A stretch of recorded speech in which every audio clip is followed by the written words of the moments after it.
If you could have 5 minutes with him, one-on-one, anong sasabihin mo sa kanya?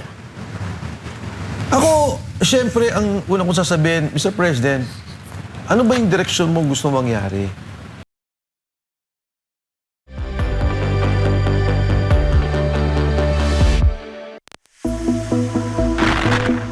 Sa mundo ng politika, bihira ang nagsisimula ng maaga pero tumatagal dahil sa subok na galing. Isang proud UP Oblation Scholar at tanyag na Spice Boys ng Kongreso noong dekada 90. Hindi lang siya basta naging bunsong mambabatas. Sa edad na 34, naging bahagi na siya ng gabinete, pinamunuan ang pabahay, kalikasan, hanggang sa maging Chief of Staff ng Malacanang. Mula sa pagiging boses ng kalusugan sa Kongreso, dinala niya ang kanyang husay sa pribadong sektor bilang isang business leader. Isang patunay na ang tunay na serbisyo walang pinipiling entablado. At ngayon, sa kabila ng mga ingay, intriga at hamon ng buhay publiko, nananatili siyang matatag dahil para sa kanya, ang katotohanan ay hindi sumusuko. Anuman ang hamon, karanasan, katatagan, paninindigan. Let's welcome former Congressman Mike Defensor.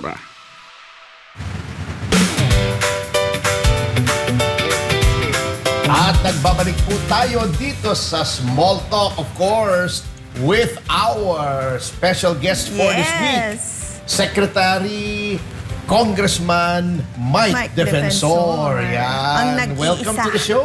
Thank you, Attorney Topacio, and of course kay Ina, magandang hapon sa iyo. Nakikita ko rin si Admar, nandyan, magandang hapon sa iyo.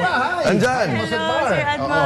Isa pong karangalan na mapunta dito sa inyong show. Pinapanood ko rin po to, and of course, si Attorney Topacio, idol natin yan, Ina, di ba?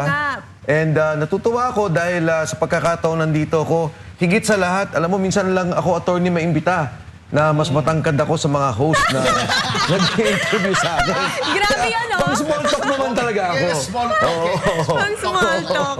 Anyway, we also appreciate Kong na sa kabila ng mga hinaharap mong mga pagsubok ay naririto ka pa rin. Correct. Yes. Pinagbigyan mo kami. Sabi nga ni Ina kanina, palitato ako, baka huli natin itong litrato. Kasi Ay, tama. joke lang Attorney, yun. dahil nung Biyernes, lumabas na ako po yung papayag. nagkaroon na ng filing ng ombudsman sa Sandigan Bayan. So hindi ho natin alam, baka itong Kahapon, Lunes.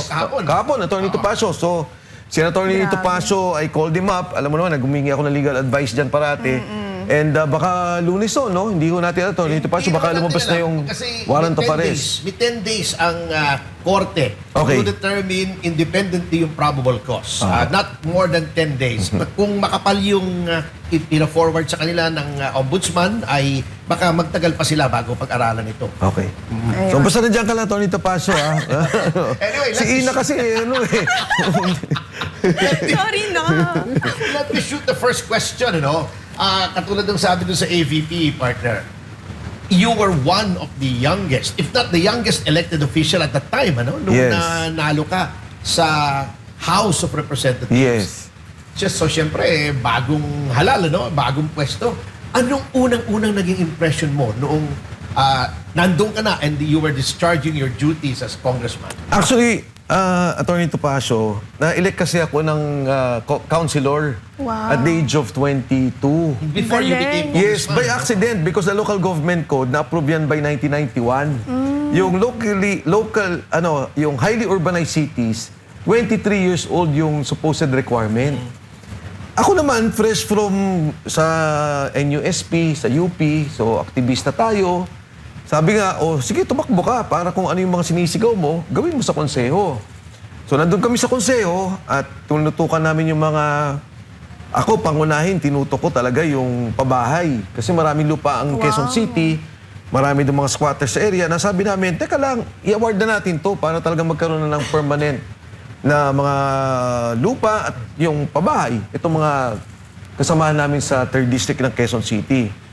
Bigla ako na-elect sa Congress. So I was elected at 25. Noong time na yon. 25, ako yung youngest noon. Oo. Grabe. Siyempre, ang direksyon mo, even nung nasa konseho, ano yung magagawa ko para sa bansa? Ano yung pwede kong gawin? Ano yung batas na pwede kong itulak? At that time, ang paniwala mo kasi, di ba, pag congressman ka, kung ano yung itutulak mo batas, kaya mong itulak. Yes. Pero hindi ganun eh. Kasi, alam mo, at that time, siguro mga nasa 220 kami na congressmen. Wow. Tapos ang Senado, 24. And then may priority bills. May mga priority legislation.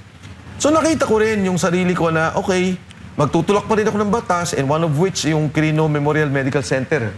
Na kasi dati yun, gusto nilang i-abolish eh. Gustong tanggalin. Oo, there was a time. At yun lamang yung ospital na nagkikater sa mahirap sa distrito ko. And dun sa surrounding areas like Marikina and some areas of Quezon City. So yun talaga, na palakihin yun at i-upgrade yung ospital. At sabi ko nga, in legislation, hindi lang naman batas eh. Ang importante, yung partisipasyon mo sa debate. Correct. So minabuti ko na talagang pag-aralan yung mga batas, particular yung budget, no? Kasi isa yan sa mga malaking trabaho ng congressmen eh. Ano ba yung pondo ng gobyerno, ano yung mga programang nakapaloob dyan, at importante na mag-aral ka dyan. And it was also, sa akin na malaking bagay kasi makikita mo yung kabuuan takbo ng gobyerno.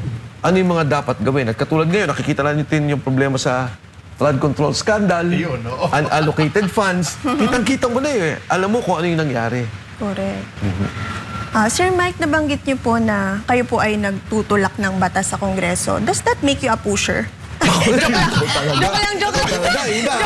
Akala ko. Masyado ka nahahawa ka na kay Atty. Ferdinand Joke lang Paso. yun. Gusto ko kasi happy ka. Tawag dito hindi coronavirus, Ano? cornivirus. Hindi, gusto ko lang pasayihin si Sir Mike dahil nag-celebrate siya ng birthday niya last week. Yes, yes, Batiin yes. naman natin siya ng happy birthday. Happy birthday to Kayong dalawa, you. si Atty. Topacio, ginrita ko after 1 day. Ikaw after 2 days. Dahil sinabi sa'yo ni Atty. Ferdy. But okay lang yun kasi sa akin nga, actually, ayoko din mag-celebrate talaga ng birthday ko eh. Kasi yung family ko, Atty. Ferdy, umalis. Talaga? Going to, kasi may gagraduate akong anak. And sinabi ko rin sa kanila na, hindi pa namin alam pero papuntas ngayon sila en route to Europe. Na kung ano man, kasi may kaso kaming iniipit yung dalawa kong anak at saka yung Grabe, asawa ko. no? Oo. Grabe ka. So ang kasama ko lang dito yung bunso. Ayoko lang mag-celebrate na para bang wala yung pamilya mo. Tama. Tsaka during your birthday, nakilahok ka sa mga rally. Correct. Doon siya nag-birthday. Doon siya nag-birthday. Correct, Kaya talagang oo. para sa bayan pa rin, ano? Oo, correct. Oh, seryosong question. Ito, on a serious note. Sir Mike, ang tagal niyo na pong nagsilbi sa Kongreso. Sa tingin niyo po, ano yung pinakamalaking pagbabago ng Kongreso noon sa Kongreso ngayon? Alam mo, maganda yung tanong mo na yan. Kasi nung panahon namin, klarong-klaro sa amin yung oposisyon. Talaga? So, ngayon kasi ang nangyari, kung sino yung oposisyon, pinipili na rin ng speaker ng grupo. Nag-elect na rin sila. O, ikaw na lang yung minority. Ito yung gano'n. Anyway, having said that, nung panahon namin, talaga yung debate, ini-encourage. At kahit na yung mga budget deliberations, before the submission of the President, kasi July yan, after SONA, bago pa lang doon, nagkakaroon na kami ng mahabang hearing. Walang question to ng mga ano bang pondo namin, ano yung kailangan namin, ha? These are policy questions na pinagdidebatehan sa Kongreso. Now, bakit important yun? Kasi, kunyari, example lang, tinawag niyo ang Department of Health at nakita niyo yung mga pondo. No, tatanungin niyo, bakit dito tayo naglagay ng gamot? Bakit kunyari may reproductive health program? Bakit puro assuming, for example, ang mga gamot ay para may sakit na? Ano yung ginagawa natin sa preventive health? So, mahabang debate yun. No? For example, ngayon may problema tayo sa West Philippine Sea. So malaking question dyan sa foreign relations. Malaking question dyan sa national security. Yes. On a policy level, ang lalim ng mga debate. Inabot kami ng alas 4 ng umaga. Talaga? Oh. Wow. Nakikinig kami, nagdidebate kami, nag-uusap kami. Pag-submit ng budget, again, policy questions yun, mahaba. Pagkatapos, ilalagay na sa subcommittee levels.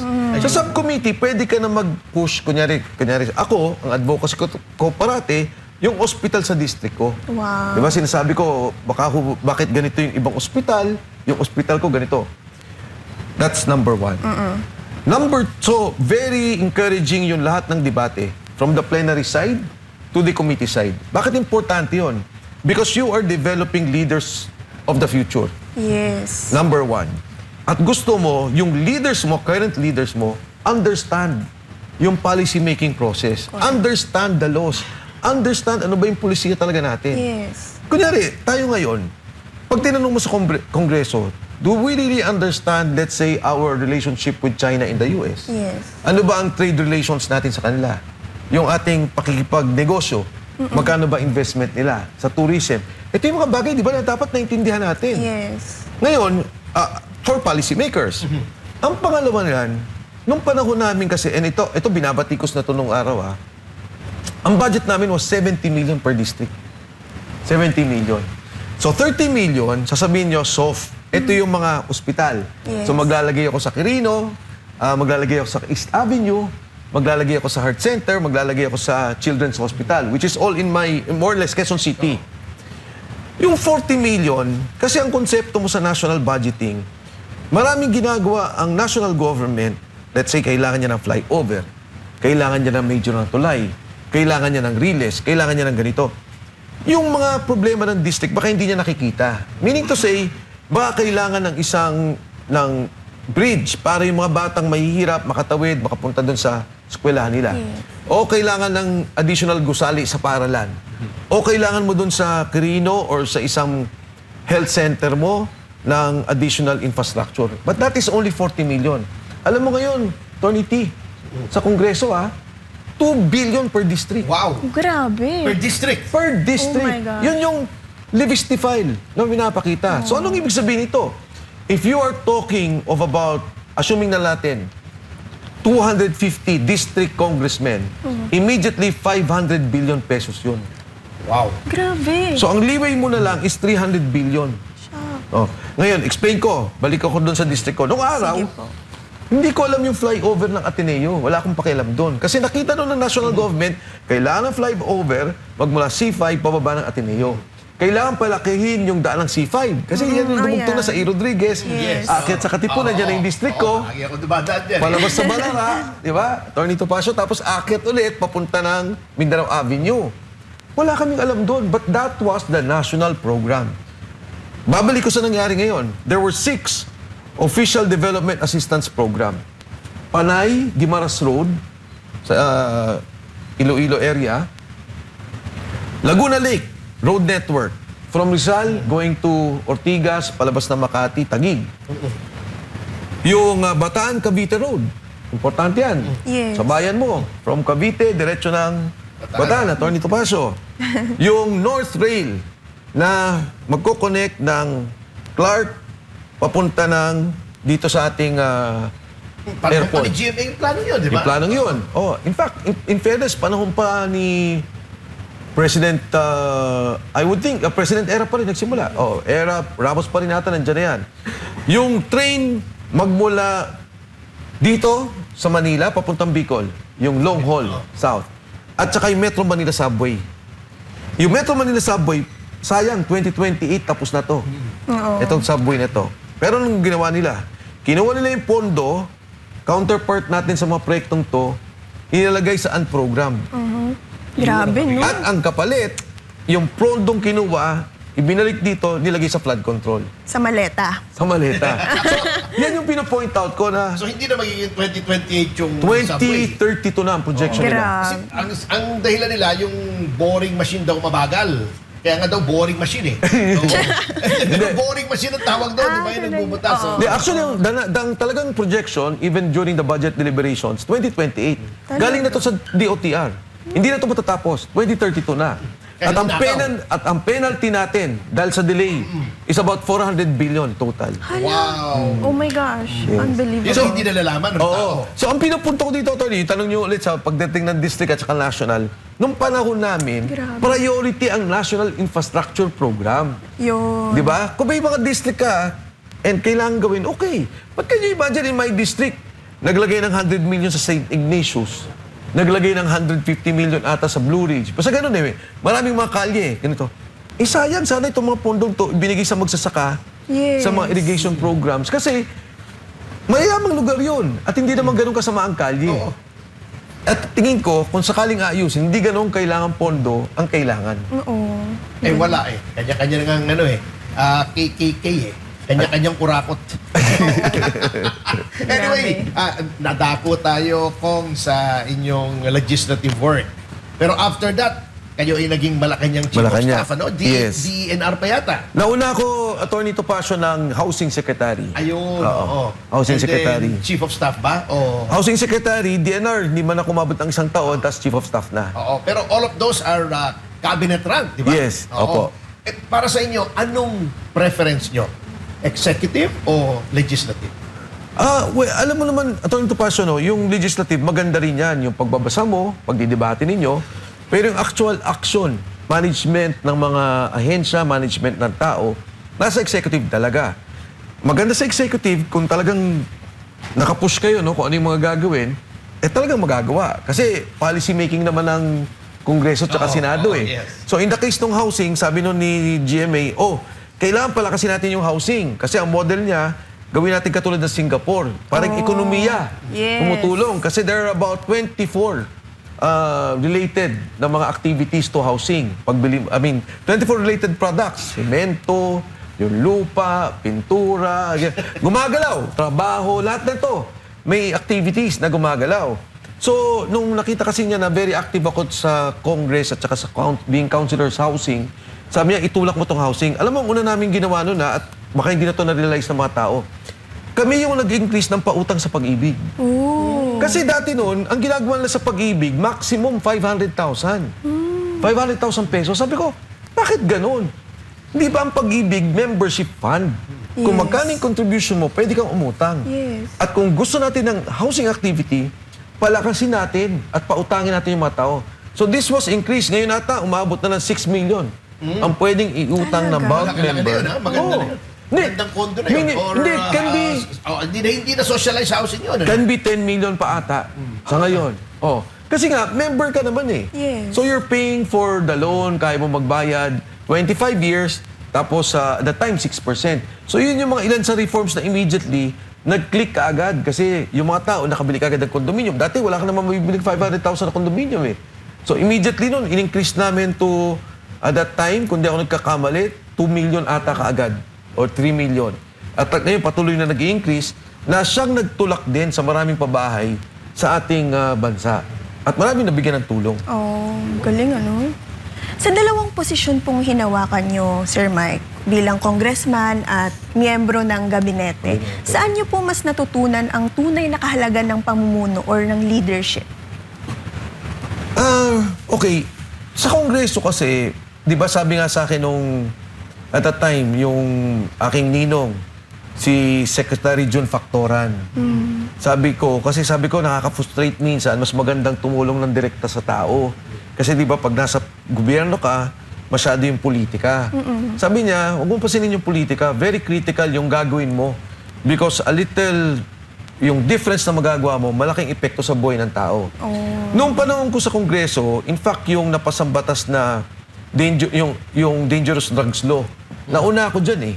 So I was the counterpart in the... 1998 yata yun, ano? Yes, but ano yun, nung final ko, according to Pasio, sometime 1998, pero nangyari no, nagkasakit si Senator Barbers. So hindi namin na-approve. Eventually, kinuha ni Senator Mig Zubiri, siya yung nagtulak ng batas. One of the Spice Boys. So na-i-approve yung dangerous drugs law. Malaking bagay yun. Tapos yung katulad ng binabanggit ko na yung simpleng pag-increase lamang nung loanable amount, tapos binigyan mo ng siguro, taon-taon ang target namin is 1 million Filipinos na housing. Hindi direktang housing, yung iba yung proclamation ng lupa, yung iba NHA, yung iba naman if they avail of a loan from Pag-ibig. Consider na namin yun as part. So, hindi malalaman ng mga tao yun na nagkalupa pa sila o nagkabahay sila dahil sa ginawa mo, pero okay lang yun. Importante, yung nagawa mong nakatulong ka sa taong bayan. At, di ba, nakabigyan mo sila ng pabahay, natulungan mo yung ekonomiya, at kahit pa paano nagkaroon ng pag-asa yung pamilyang Pilipino. Well, speaking of Migs, nabanggit na rin si Migs. At yung, di ba, meron kayo noong grupo. Spice Boys. Spice Boys, si Cheese, si Migs. Kasama pa si Ricky Sandoval. Ricky Sandoval, Lani Braganza. Yes. Yes. Sa Pangasinan yun. Anyway, eto hindi ako nagsabi lang nito Although sabi ko lang kasi sinabi ko rin. Sabi nila, among the Spice Boys daw, kayo ang pinakamuang bata sa ngayon, Ikaw talaga to. Kasi si Migs mukhang lolo na Puti na buhok. Diba? Si Chis Escudero, napala na ng kilay, tatlo ko na lang. Hindi naman Hindi naman fight boy si Cheese. Ay, di ba? Bride boys na group natin. Ikaw talaga, attorney. Pero wala pa rin kilay eh. Ito gusto nilang malaman at napaka-importante daw. Anong sikreto nyo sa youthful good looks? Yan. Ikaw talaga, torn to ba? Hindi, actually, si Migs Subiri, I think, sinasadya niya. Kasi ba? nakikita kami, sabi ko sa kanya, Migs, magkulay ka naman ng buhok. Dahil mukha ka ng matanda, tawa siya ng tawa. Anyway, nagkulay na ata siya siya ng buhok. Pero, ano ba? Bakit ka ba bata? Well, una, siguro, pareho tayo, Attorney Ferdy, na tawa ng tawa. Masayahin tayo, no? And I guess, malaking bagay yung nag-exercise ka. Yung Ayun. diet mo. At saka, siyempre, yung pamilya. Kasi kung meron kang, diba, strong na foundation, yung bond mo, I would think, no, na malaking bagay yung malaking koneksyon. Si Ina ngayon, strong ang foundation niya, oh. Pumayat, ha? Pumayat si Ina, ha? Siyempre, dapat strong ang foundation ko talaga. Anyway, Ina. Yes. Ito naman po tanong ko sa inyo, Sir Mike. Sa kabila po ng lahat ng pinagdadaanan ninyo, nandito pa nga kayo eh. Pinahulakan niyo pa yung interview namin. Maraming salamat po. Ano po ang sikreto? Ano ulit ang sikreto kung paano nyo napapanatili ang freshness sa kabila ng lahat ng pinagbababato sa inyo ng administrasyon? Alam mo, si Attorney Topacio was kind enough yesterday to call me up. Sabi niya, kamusta ka na? Kasi sabi niya, tinanggap ko na, baka hindi ka makarating bukas. Yun nga, nakinabahan nga kami kwentuhan. Pero ako kasi, okay, nung tinanong ako minsan ni Congressman Lian Leviste, sabi niya, what do you think will happen? Or ano ba itong direksyon na to? Sabi ko, alam mo Lian, sa akin clear yung situation. Yung ginagawa natin is tama para sa bayan. No, tama to sa bayan kasi talaga may nangyaring korupsyon. Correct. Diba siya, may nakuha siyang documents, ako nakausap ko sa saldi ko, si Gotesa nakausap ko, yung mga sundalo nakausap ko. So, alam ko, may problema na ayaw sagutin. Alam ko na ayaw imbestigahan at hanggang ngayon walang kinakasuhan. At kailangan natin ituloy yan. Kasi Meron kayo, Nina Juan. kami ang kinasuhan. Kami Kaya ang nga mga eh. galit sa korupsyon. Kami ang kinasuhan. Ako, kasama. Oo. So, ito, may case natin to ng inciting to sedition. So, sabi ko sa kanya, klaro sa atin to eh. Di ba? Na politically, morally, Motivated. okay, tama tayo eh. So, bakit tayo matatakot? Bakit tayo magkakaroon ng dalawang isip? Of course, may babatong mga kaso, gigipitin tayo, but I would think part of, hindi ko sasabihin na part of the game eh, kasi mali yun sa akin eh. In a democracy, dapat pabayaan kayo, magsalita ka. Nakita niyo yung nangyari sa Canada? Ay, diba? oo. Sinisigawan sila, minumura si BBM, no? Paglabas ng Jollibee. Shame on you, Shame on you, That si Yusek says a Lercaso, lot. sinisigawan. Pero nakita niyo yung mga police, pinapabayaan nila Pinapabayaan. kasi they respect yung freedom of expression, Speech. diba? Ng mga Yes. tao. So, dito nga dapat hindi din mang ganun eh. Dahil precisely, ang sinasabi lang naman natin, may nagnakaw.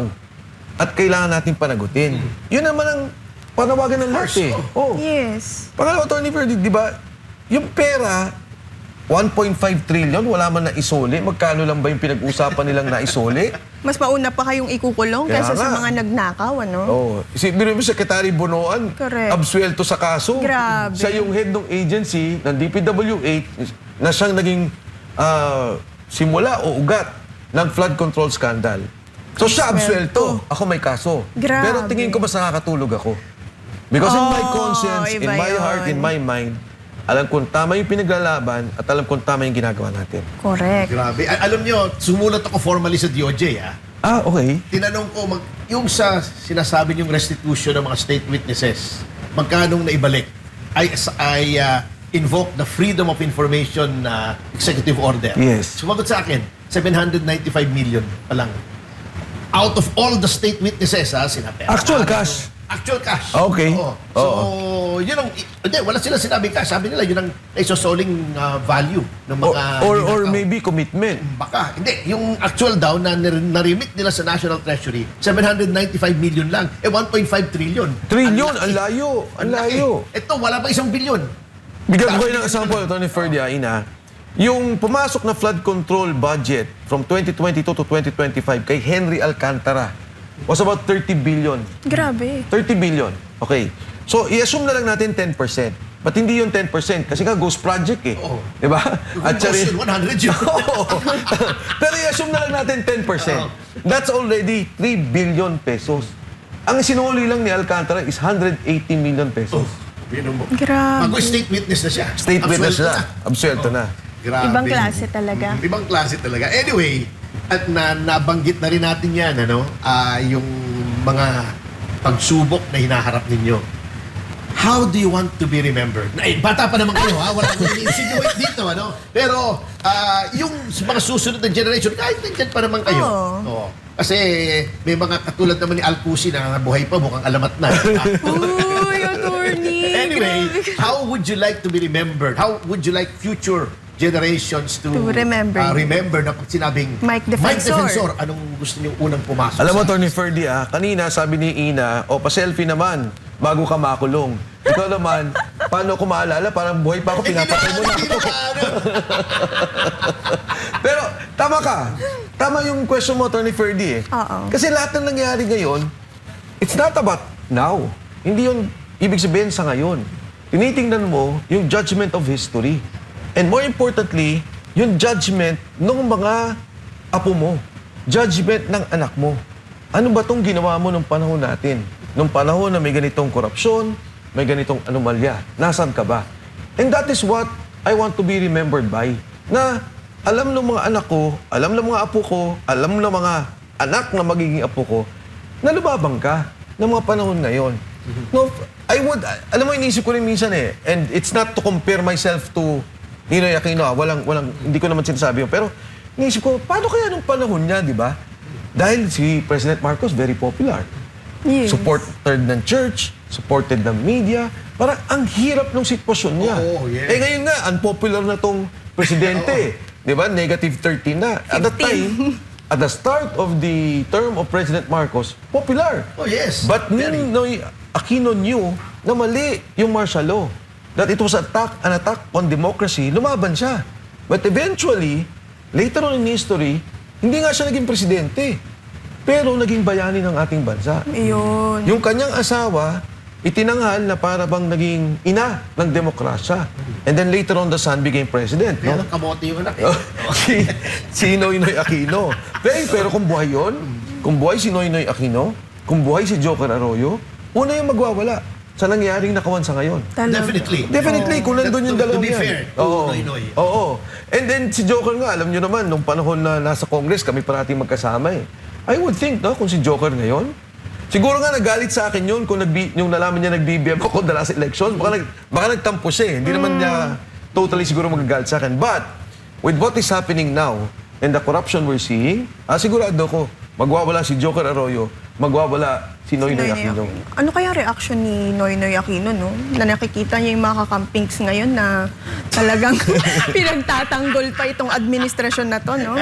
Alam mo, nakita kami ni Noy kasi before the election ng presidential elections, nag-uusap naman kami. Talaga? Oo, kasi very close kami. Nung nasa Congress kami, very close kami ni Noy. And may mga nangyari noon. Ganito rin, no? Kasi that time, nag-file kami ng impeachment noon kay Pangulong Estrada. Yes. And si Noy was very, tumutulong sa akin.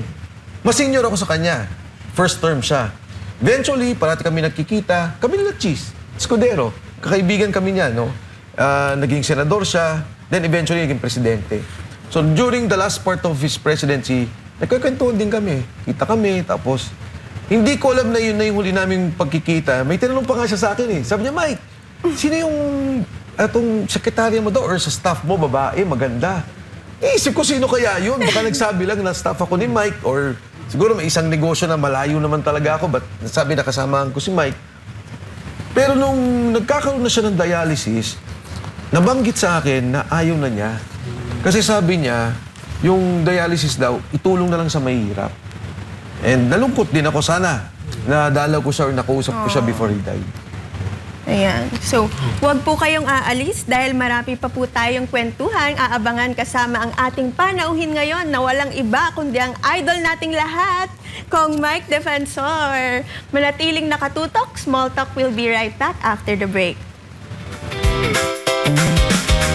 Small talk, big conversation, start here.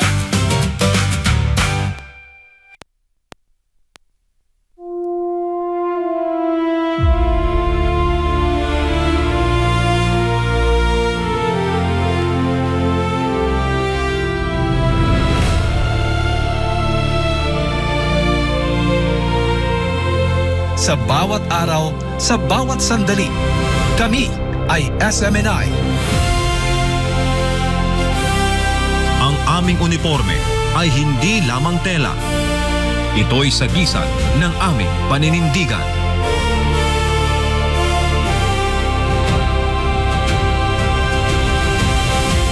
Ipinagmamalaki natin ang ating bansa at ang ating pagiging Pilipino.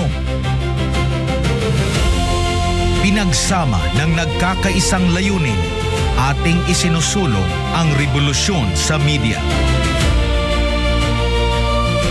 Ang templong tahanan ng Diyos at ang sinag, ang instrumento ng katotohanan, at liwanag na nagmumula sa iisang may likha. Pula, ang pag-ibig na nananalaytay sa ating mga ugat. Ang dugo ng bawat bayaning Pilipino na nagbuwis buhay para sa ilang bayan. Itim, ang kapangyarihan ng bansa at soberanya na tanging sa mamamayan lamang. Ang bawat Pilipinong handang ipagtanggol ang kalayaan at katarungan. Puti, ang kapayapaan at pag-asa. Taglay ang katapatan sa lupang sinilangan. Kami, ang SMNI. Salamat sa inyong walang sawang pagtitiwala at pagpanig sa katotohanan.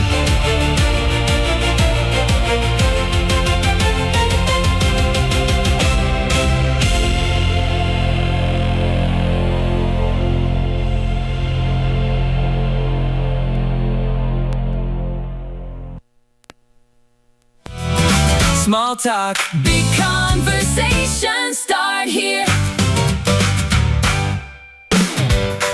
Ayan, welcome back to Small Talk. And of course, kasama pa rin natin ang nag-iisang Kong Mike Defensor.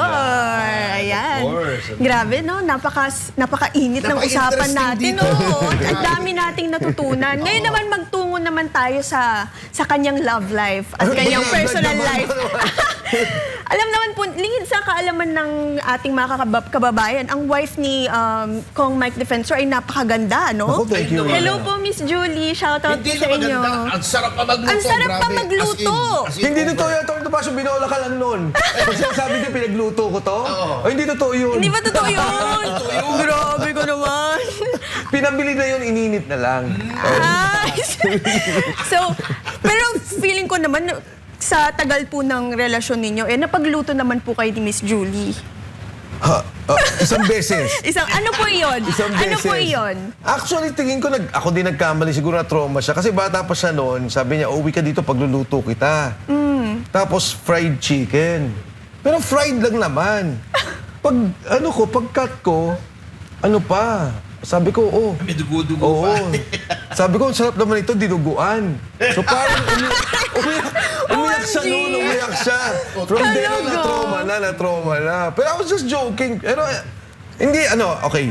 Ganito, siguro, ang ginagawa niya, minimake sure niya, Tatawa ko, minaalala nito ko eh. minimake sure niya na maayos yung pagkain. Yun naman pala. alalay. Oo. Pero yun yung pinaka talagang naaalala niyong luto niya sa inyo, ano? Yun Fried lang talaga. chicken, dinuguan. Yun lang talaga. Dinugo ang manok. Anyway, nandito rin na tayo sa mga little-known facts. Compound yung question ko eh. Okay. Number one, ano ang isang bagay na hindi alam ng publiko tungkol kay sa'yo. Mike Defensor? And second, anong sa palagay nyo ang isang bagay na biggest misconception about Mike you. Defensor ng publiko? Okay, siguro ang hindi alam, kasi eto, alam ng ni Julie, alam ng wife ko, hindi na ngayon pero no may time na talagang meron akong, siguro dahil bata pa ako that time sa politikang pumasok, pagka talagang medyo na-burden na ako, yung burnout, talagang napagod na ako, hirap na hirap muna ako, mag-video games lang ako. Talaga? Video Mahilig games kayo lang. maglaro? At that time, video games. Pero ngayon, hindi na masyado. Or actually, hindi na talaga. Greatest misconception sa tingin mo? Misconception, alam mo, napapansin ko, pagkakausap ko yung mga tao, sinasabi nila, parang, uy, masaya ka palang kasama, parang palatawa ka pala, yung ganyan. Kasi kala namin sa TV, suplado ka. Hindi So, naman. ganun. Tapos, yung pangalawa siguro sinabi, ay, akala namin matangkad ka sa TV.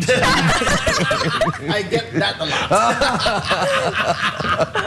Ang laging pag nakikita ko for the first time, ang leak nyo pala. No. Kaya nga small talk. Oo, small talk. So yun. Yung tingin ko yung bagay niyo na nag-video. Naabutan pa ako sa palas ng mga reporters. That time na, cabinet na ako. Nauso yun yung, ano tawag dyan? Yung may console na maliit. Yung PSP? Hindi PSP, yung bago pa PSP eh. Game and go ba yun? Parang, sa ganun eh, parang yung maliit lang, no? Parang PSP ngayon. So nakita pa ako ng isang reporter, sabi, sir, nagaganyan ka pala. Sabi ko, pag nakaka-stress, di ba, ano ko muna, lalaro ka 30 minutes para lang matanggal yung stress mo. Kung hindi po kayo public servant ngayon, ano kaya ang trabaho ng isang mic defensor? I would think, actually hindi mo lang public servant ngayon eh. Diba?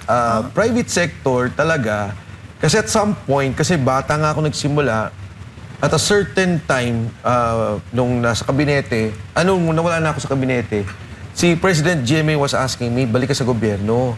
Sabi ko, ma'am, gusto ko muna mag-focus sa negosyo, gusto ko mag-focus sa mga anak ko. Kasi ang hirap din and this goes for yung mga nasa Congress or sa public service, ang hirap talaga nung nasa government ka and nagbi-build ka ng pamilya mo. Especially that time. Ngayon, medyo maganda na yung salaries, nagkaroon ng increase. Kasi talagang yun eh, medyo may konting sakripisyo. Yeah. Yun yung ginawa ko talaga, na mag-focus ako sa negosyo, maayos ko yung financially yung pamilya ko, na hindi mo kailangan kumuha ng maleta para masustain mo yung buhay at pag-aaral ng iyong mga anak. Anyway, eto ha. I don't know if I should ask this. Hindi naman maselan. Siyempre, naging boss niyo yung kaibigan natin, si GMA. Oo. Oh. Can you tell the people something about GMA that is not generally known?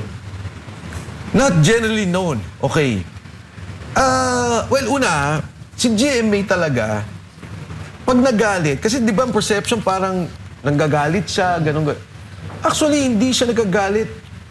All related sa trabaho. Kahit na, kunyari, nag-uusap kayo, tapos may tinanong ko sa kanya, hindi siya nagagalit eh. Talaga? So, kunyari, even if you're housing secretary, may tatanong ka sa housing, no, hindi siya nagagalit.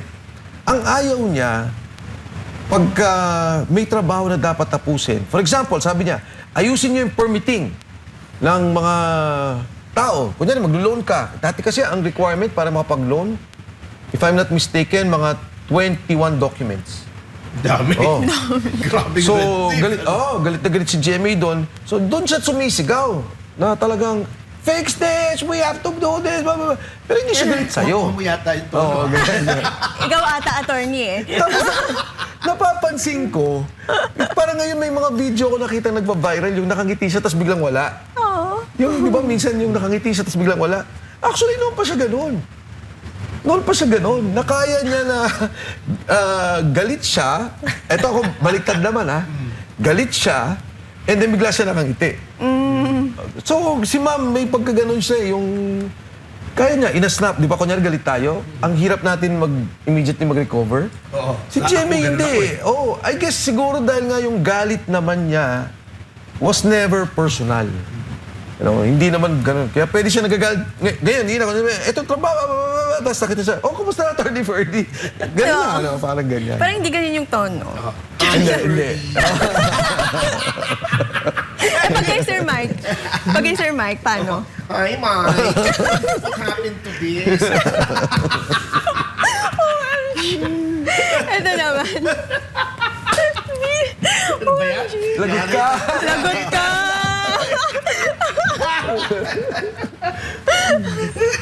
Since na-mention nyo na rin po na ang tagal nyo nga pong nagtrabaho sa ating former President Gloria Macapagal-Arroyo, for sure, knowing her na full of wisdom, diba? Ano po ang isang bagay na natutunan nyo sa kanya na hanggang ngayon, baon-baon nyo pa rin ngayon? Okay. Nung pagka-upong-pag-upo namin, ito kitang-kita ko to immediately for 2 weeks, nagsisimula kami ng 9 ng umaga, after dinner kami matatapos, dinidiscuss namin yung medium-term development plan. Oh. Medium-term development plan. So, kailangan mong i-present bawat department. Kunyari, I recall, DPWH. Ang function ng DPWH is number 1, yung infra should either help the economy, help tourism, help peace and order, or meron siyang social-civic component. Meaning, kahit na 5 bahay lang yan na mahihirap, kung kailangan mong gawin ng farm-to-market roads, ilagay mo and justify mo. So, can you imagine, i-represent ka? So, kailangan tong kalyeng to, kailangan tong building to, dahil for national security reasons, for tourism reasons, kailangan alam mo. So, ako sa housing, as I mentioned, pag developer at that time, ang signatures na kailangan para ka makapag-develop, 80 signatures. 80? Grabe. 80. Wow! I'll give you an example, Tony Ferdy. I'll give you an example. Kailangan sabihin mo na yung lupang gagawin mo ay hindi coconut plant farm. Hindi siya sugar farm. Wala siya tamang irrigation. So, doon pa lang sa 3 yon, pupuntahan ko lahat ng agency. Isa-isa. So, that was one of the things. So, talagang trabaho. And pangalawa, si GMA nagagalit siya, huwag ka magbarunong. Kung hindi mo alam, tanong mo. Di ba? Or sabihin mo sa kanya, ma'am, I'll check on that. Huwag ka magbarunong. So, yun yung ganong paghahanda. Parang natamaan yata ako ng ganong style.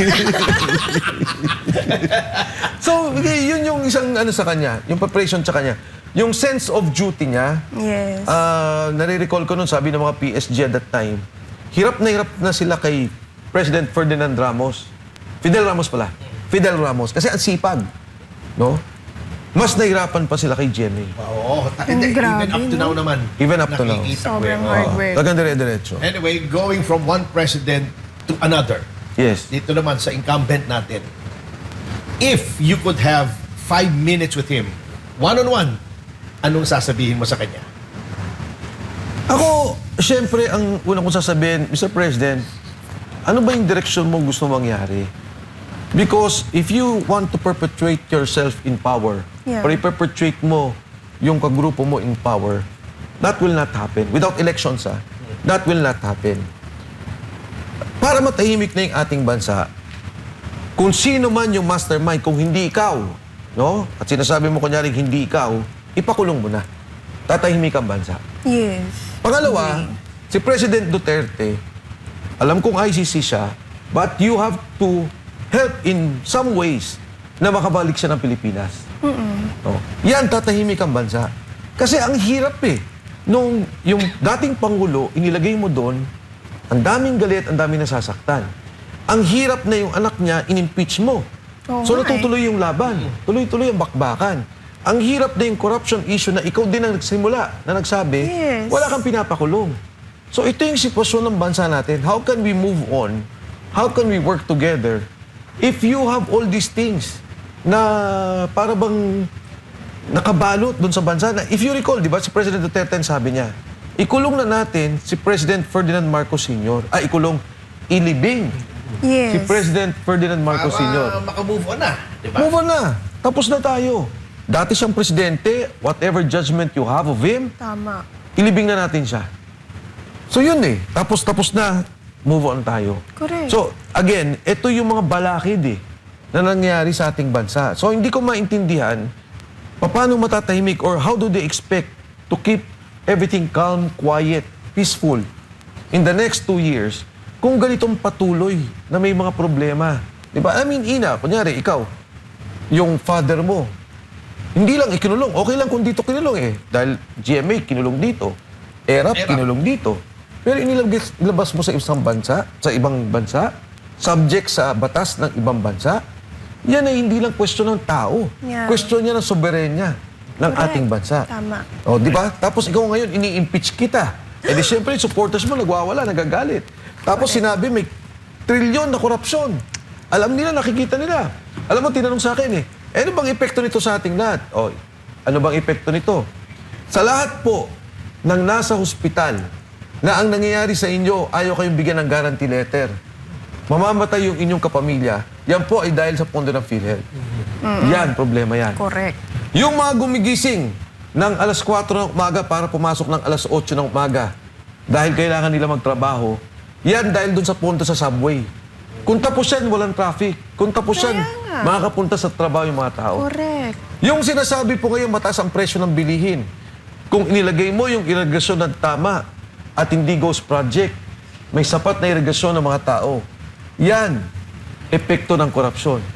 Ngayon, El Nino, mawawalan ng tubig ang magsasaka.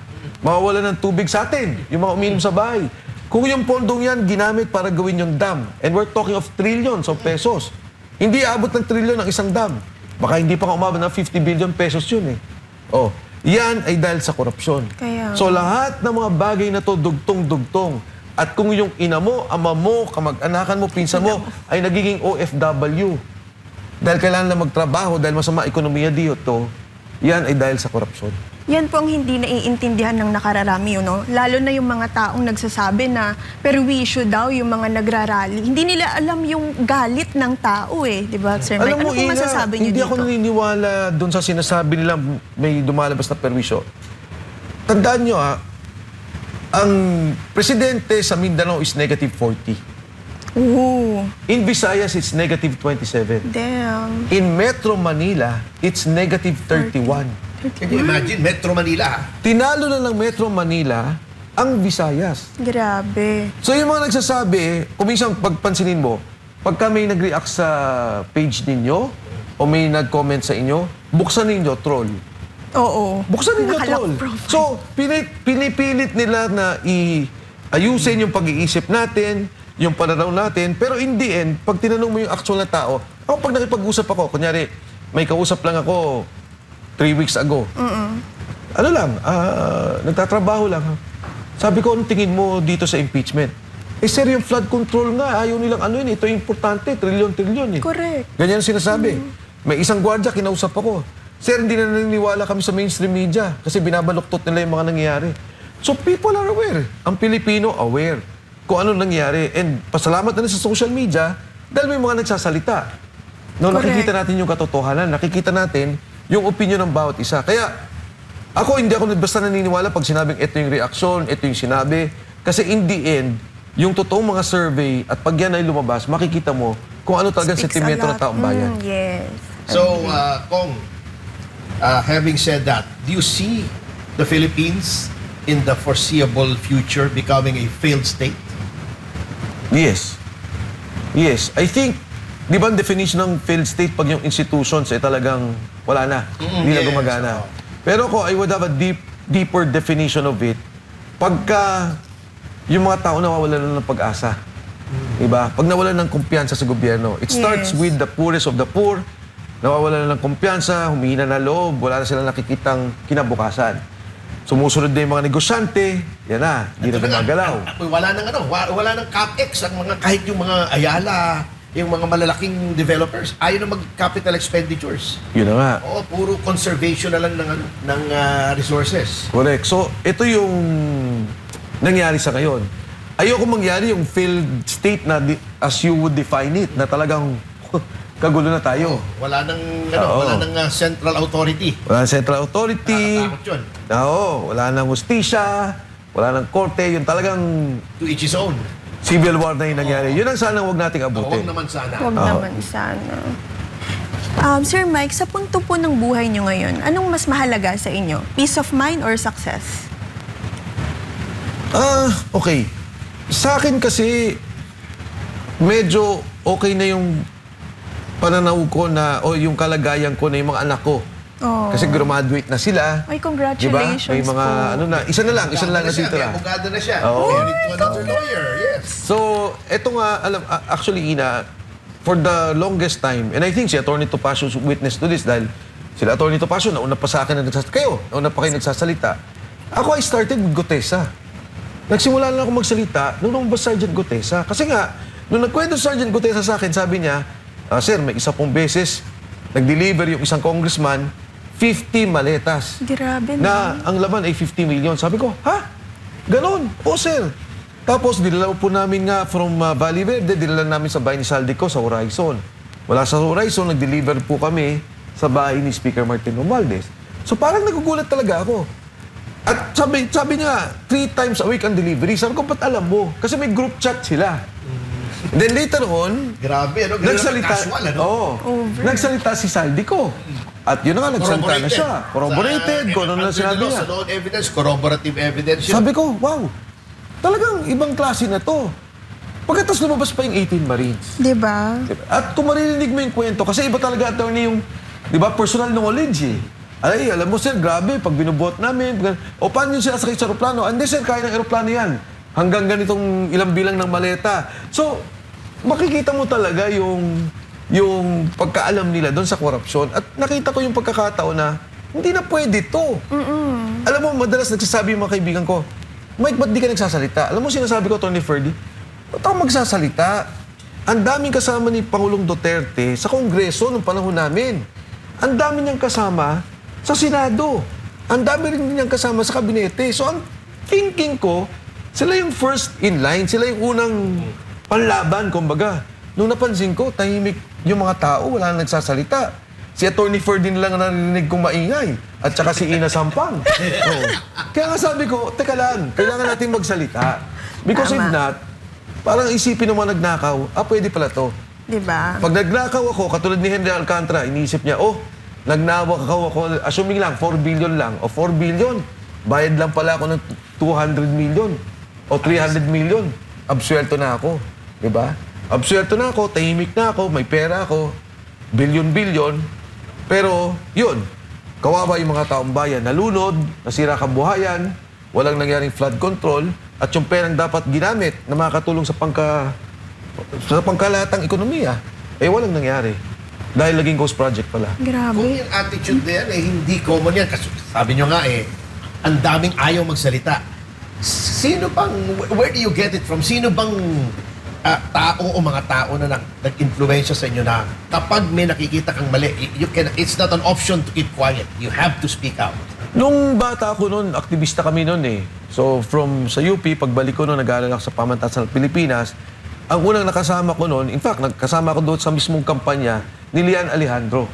At that time, siya yung student si leader. Lian Alejandro, di ko po kilala. Pinatay yun eh. Pinatay. Pinatay. Sa Malabon noon, kinakampanya ko siya, tapos mabait siya sa akin, no? And then later on, yun nga, pinatay nga si Lian Alejandro. And then nung nasa Congress na ako, ang nakakasama ko noon, si Joker Arroyo. No? Malaking influensya sa akin yan. And then, of course, kayo si Cadante, nakasama ko rin sa Congress. Pero alam nyo, syempre yung tatay ko rin eh. When he was younger, aktivista rin siya. Yes po. I think grade 4. Pinag-usapan na... today. Yes. Pinag-usapan na namin yung grade 4 ako.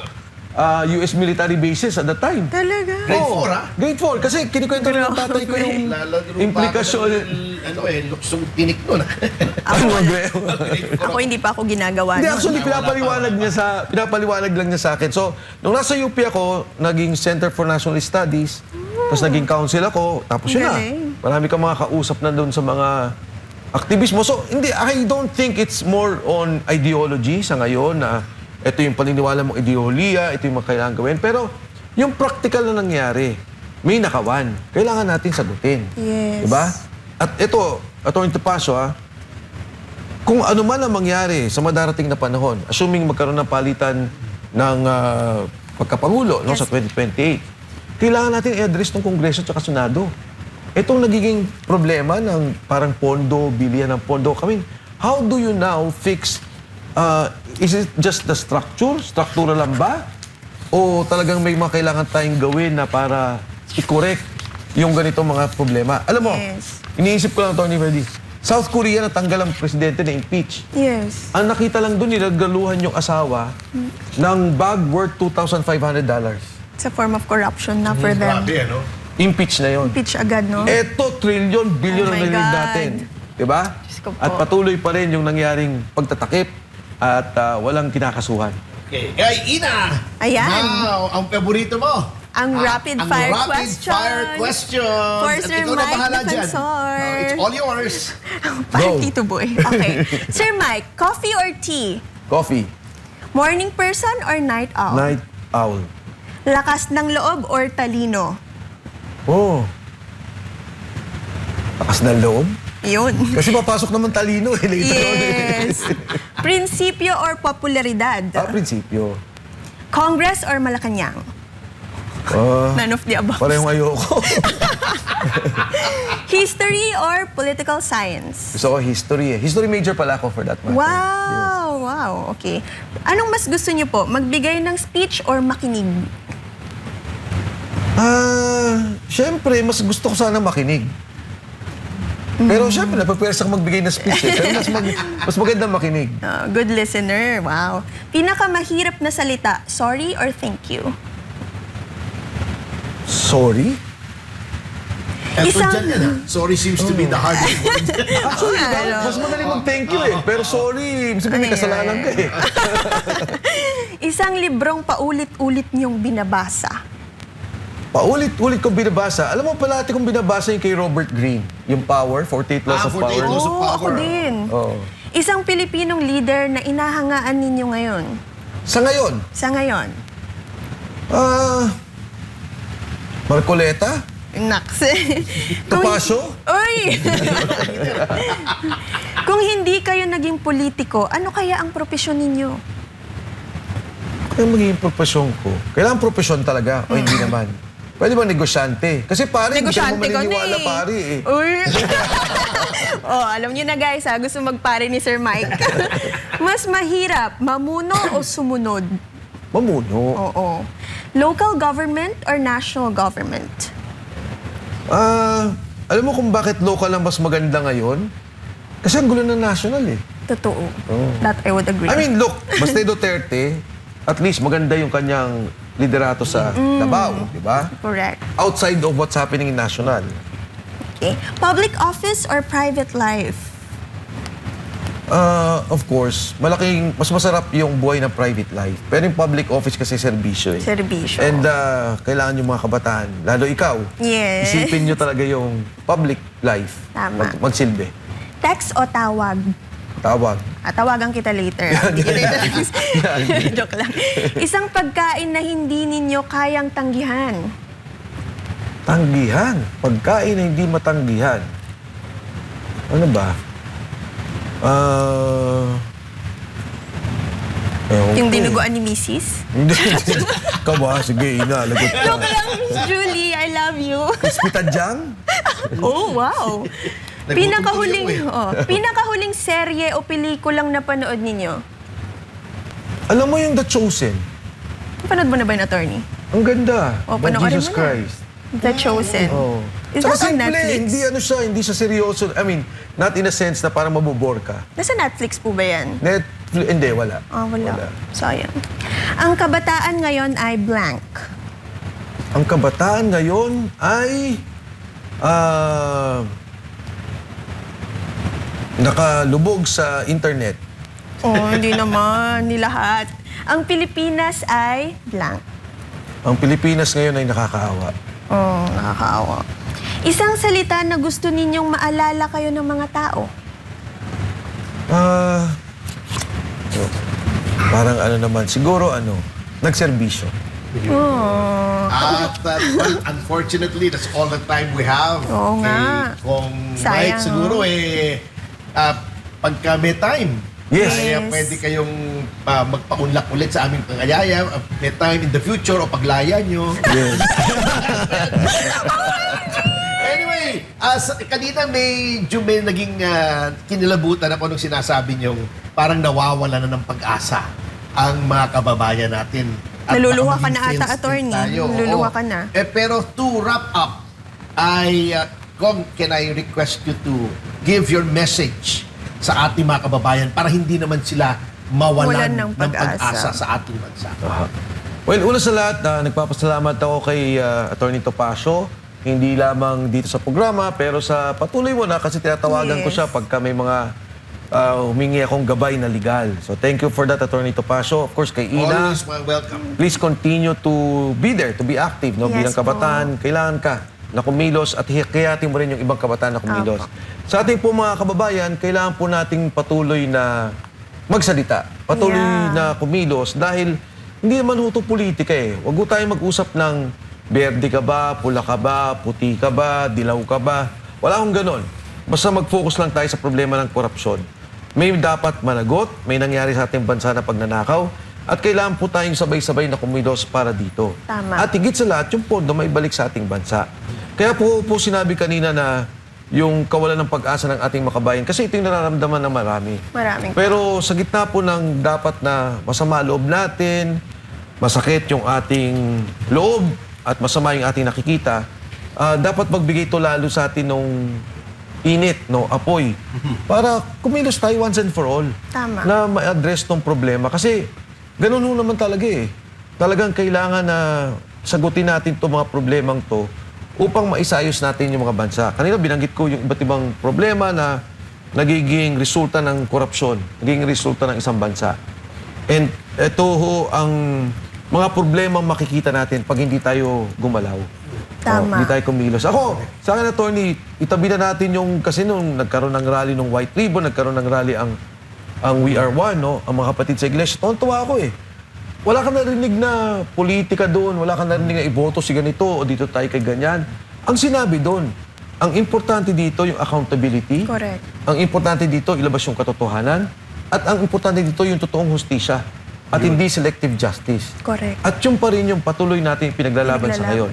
Sa ngayon, ang boses, nagsimula, Attorney Topacio, Ina Sampang, later on, dumagdag ako, padagdag ng padagdag. At kung tayong lahat, kahit na gaano kalaki yung kalaban natin, kung ang bawat maliit na boses magsama-sama, ay kakayanan ho natin to.